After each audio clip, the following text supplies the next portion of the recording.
Like in any other institution, vision is the motivating and key factor in any relationship. It is well known that, where there is no vision the people perish.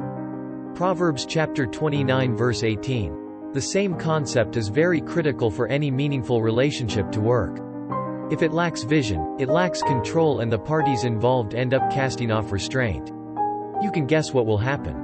The vision or end goal of every good relationship is marriage that honors God and one that helps you to pursue your dreams, that is being with the person who complements and inspires you to become the best version of yourself.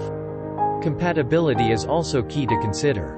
Relationships require investment, in terms of quality time, resources and also good communication. But investment without a plan with a clear time frame is almost or even useless.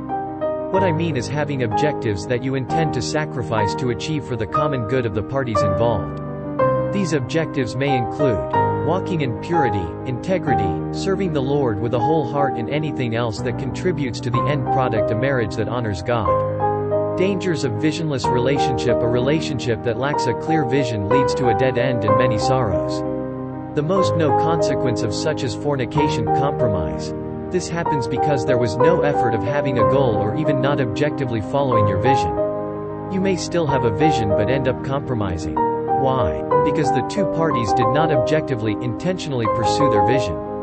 The other danger is putting yourselves in an awkward position where you can't explain clearly what you really are engaged in and end up wasting each other's time and resources.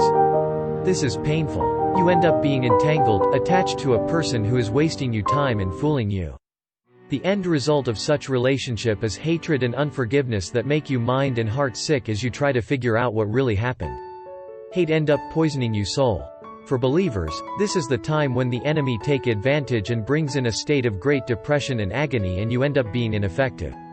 The enemy's strategy, his desire is to hook you up in a bad relationship to frustrate you and make you ineffective in serving the Lord with a whole heart.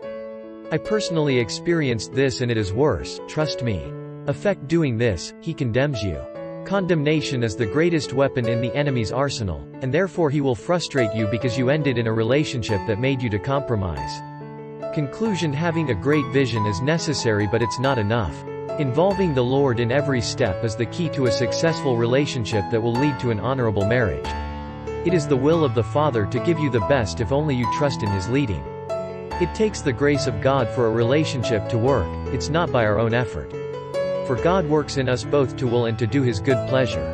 Philippians chapter 2 verse 13, always know that, anyone who thinks he stands should take heed of himself lest he fall. 1 Corinthians chapter 10 verse 12.